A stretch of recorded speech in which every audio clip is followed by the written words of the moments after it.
श्री हरी विठ्ठल जय हरी विठ्ठल। आपल्या नवीन व्हिडिओमध्ये सर्वांचे स्वागत आहे। आज आपण पाहणार आहोत मेष राशीचे जुलै 2025 चे राशीफल। चला तर मग बघूयात। जुलै 2025 हा महिना मेष राशीसाठी विविध क्षेत्रात लाभ घेऊन आलाय। परदेशात काम करण्याची संधी सुद्धा मिळू शकते। बनविलेल्या रणनीतीनुसार व्यवसायातही तुम्ही यशस्वी व्हाल। शिक्षण क्षेत्रातही फायदा होऊ शकतो। नवीन विषयांमध्ये आवड निर्माण होऊ शकते। आर्थिक स्थिती चांगली असेल।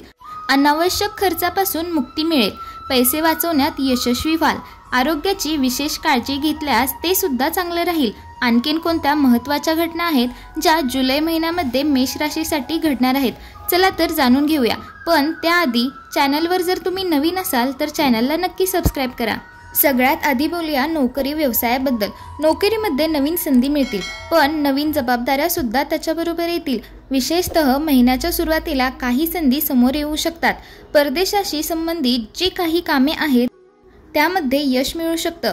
जुनी अडकलेली जी कामं आहेत ती आता पूर्ण होताना दिसतील। भागीदारी किंवा मालमत्तेतून सुद्धा नफा मिळण्याची शक्यता आहे। जे नोकरदार लोक त्यांच्या ऑफिसमध्ये लांबचा प्रवास करतात त्यांना देखील तुलनेने चांगला परिणाम मिळतील। ज्यांचे काम क्षेत्रीय काम आहे त्यांना देखील चांगले परिणाम मिळू शकतात। आर्थिक स्थितीबद्दल सांगायचं झालं तर मेष राशीच्या लोकांना जुलै महिन्यामध्ये आर्थिक लाभ होण्याची शक्यता आहे। मग तुम्ही व्यवसाय करत असाल किंवा नोकरी करत असाल, लाभाच्या संधी तुमच्या समोर येऊ शकतात। आर्थिक लाभ जो तुम्हाला होणार आहे तो कुठल्या ना कुठल्या गोष्टीतून होऊ शकतो। तर जुनी गुंतवणूक असेल तुमची काही तर त्यावर सुद्धा चांगलं उत्पन्न तुम्हाला या महिन्यामध्ये मिळू शकतं। महिन्याच्या सुरुवातीला तुम्हाला पैसे खूप अनावश्यक खर्च होत आहेत असं वाटू शकतं, पण 13 जुलै नंतर तुमचे खर्च कमी होतील। तुमच्या उत्पन्नाचा एक मोठा भाग जो अनावश्यक खर्च होत होता तो खर्च थांबेल आणि तुम्ही पैसे वाचवण्यात यशस्वी व्हाल। आर्थिक बाबतीत तुम्हाला सकारात्मक परिणाम या महिन्यामध्ये दिसून येतील। विशेषतः 26 जुलैपर्यंत तुम्ही चांगली बचत करू शकाल। एकंदरीतच जुलै महिना आर्थिक बाबतीत तुमच्यासाठी अनुकूल असणार आहे। मेष राशीच्या लोकांच्या प्रेम जीवनाबद्दल बोलायचं झाल्यास थोडीशी सावधगिरी या महिन्यात बाळगावी लागेल। तुम्हाला तुमच्या जोडीदाराला वेळ द्यावा लागणार आहे।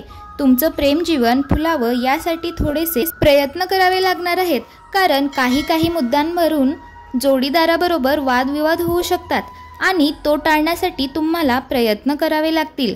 सकारात्मक गोष्टी एकमेकांमधल्या सकारात्मक गोष्टी आठवून एकमेकांना त्याची आठवण करून देऊन पुढे चालावं लागेल।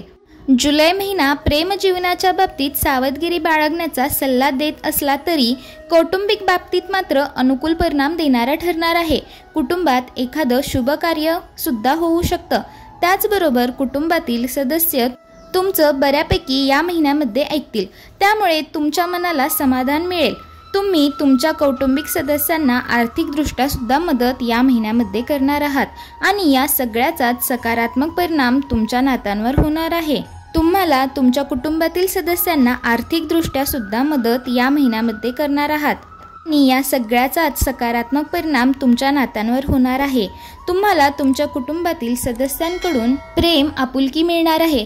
भावंडाशी संबंध या महिन्यात नक्कीच सुधारताना दिसतात। आता बघूया काळजी कोणत्या गोष्टींची मेष राशीच्या लोकांनी जुलै महिन्यामध्ये घ्यायची आहे। एकूणच आरोग्याची काळजी घ्यायची आहे।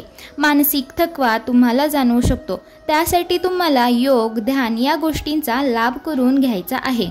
उधळपट्टी टाळायची आहे आणि कुठलीही गुंतवणूक करताना अत्यंत सावधगिरी बाळगायची आहे। कुठे तुम्ही सह्या करताय, कुठले मोठे व्यवहार करताय, त्यामध्ये संभाव्य धोके काय आहेत याचा अंदाज घेऊनच पुढे जायचं आहे। कुणावरही आंधळा विश्वास ठेवायचा नाही। तुमच्यासाठी धोक्याचं ठरू शकतं 1 जुलैपासून 12 जुलैपर्यंत तुमचं मन ऊर्जा आणि उत्साहानं भरलेलं असेल आणि तुमच्या कामांना वेग येईल। 13 ते 18 जुलैपर्यंत जरा खर्च होईल आणि आरोग्याकडे लक्ष द्यावं लागेल। 19 ते 31 जुलैनंतर बोलायचं झालं तर या काळात नवीन संधी येतील। तुम्हाला इतरांकडून सहकार्य मिळेल आणि आरोग्यात सुद्धा सुधारणा होईल। आता वळूया उपायांकडे। आता मेष राशीची जी लोक आहेत ज्यांना करिअरमध्ये यश मिळत नाही किंवा नोकरी मिळत नाही किंवा कितीही प्रयत्न केले तरी व्यवसाय चांगल्या प्रकारे चालत नाहीये, थोडक्यात काय नोकरी व्यवसाय कामधंदा यामध्ये अडचणी येतात, असे जे लोक आहेत त्यांनी एक प्रभावी उपाय करायचा आहे जो ज्योतिषशास्त्रात सांगितला जातो। तो म्हणजे रोज सकाळी लवकर उठून स्नान करून बरोबर सूर्योदयाच्या वेळेला सूर्याला जल अर्पण करायचं आहे।